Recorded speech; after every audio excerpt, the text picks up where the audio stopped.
Hi everybody, my name's Asia and I'm going to be doing my presentation on how social media has affected the way we interact with one another.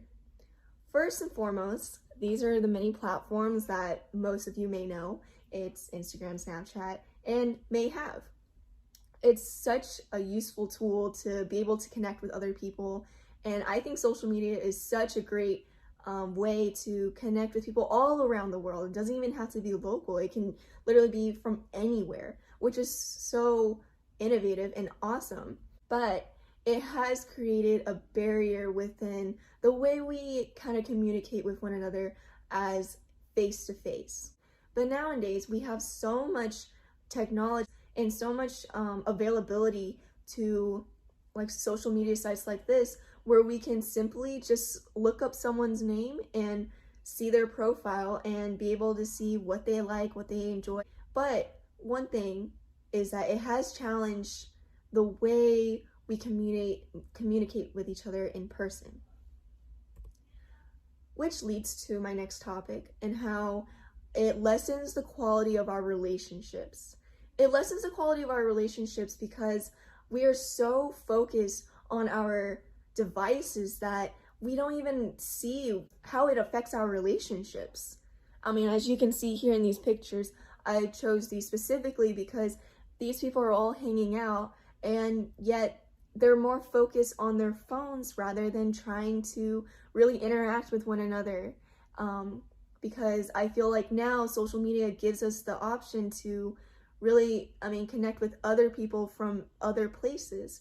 And we would much rather be on our phones rather than actually creating a conversation and bond with the person that could be simply right next to you. And I believe that it has really hurt us in a way that we aren't able to create a meaningful and a quality relationship with one another. The reason for this is that we are less aware of what's happening around us. So usually when you're out in public or even at the dinner table, you are more prone to be on your phone. My parents always yell at me for always being on my phone rather than trying to talk to them in person. And honestly, I never thought of that until I have done this research, because I've realized that it's so much more important to create a bond with your family and the people around you rather than the people that are online, because people can perceive themselves as different ways on social media rather than in person.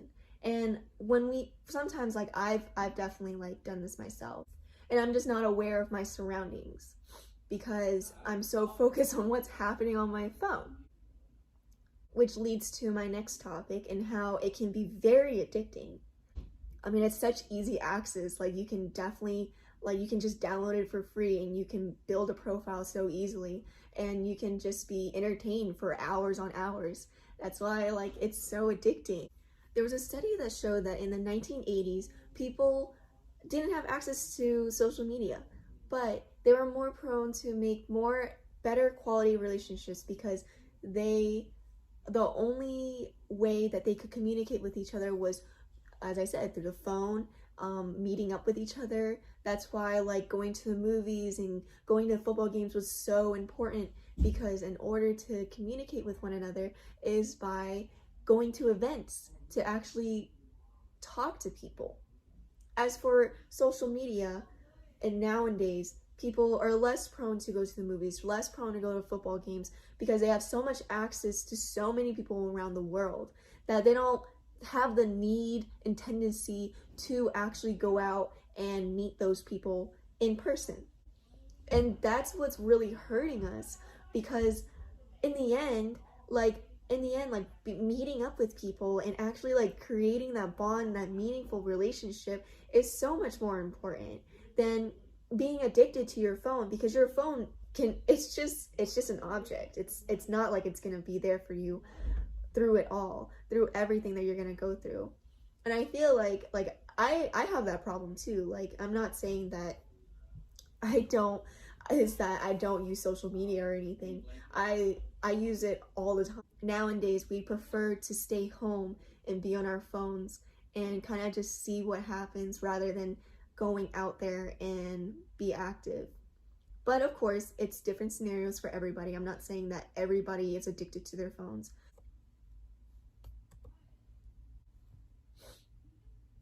Social media is partially to blame because I'm not saying that social media is the main factor of why we aren't able to create meaningful relationships with one another. But one thing that has really affected us as we go on with life is that it's the choices that we make too. It's kind of like your willpower to be able to stop yourself from using your phone and stop yourself from trying to, like be too addicted to social media. Because yes, it's such a great way to like connect with others, but that's not the most important thing. Because I don't know if this has happened for you guys, but for me, when I texted someone or when I met someone online, they're so different when they online than they are in person. So sometimes people can perceive themselves as different ways rather than who they truly are.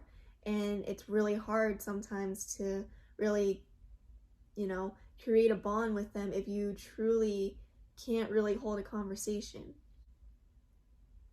A couple of ways of trying to better enhance your face-to-face interaction with other people is by lessening your time on social media or just like on your phone in general, because like just try to, I don't know, put a timer or set a time for when you can use social media, how many hours a day that you can use social media. The next one is make plans with people.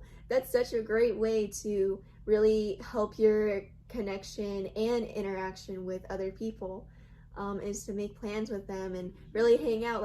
But obviously during this time of quarantine, not now, like we aren't able to, hang out a lot. But when you do and we are out of quarantine, definitely try to like make plans with people, like go to the beach or something and go to the mall, like just something that like really puts yourself out there and are able to hang out with people, Another thing is to try to not use your phone at the dinner table or in general. Like just don't use it when like you're out eating with people or if you're just out in public. Like try to use it less and try to just focus on the people who you are with, like your family, your friends, whoever you're with.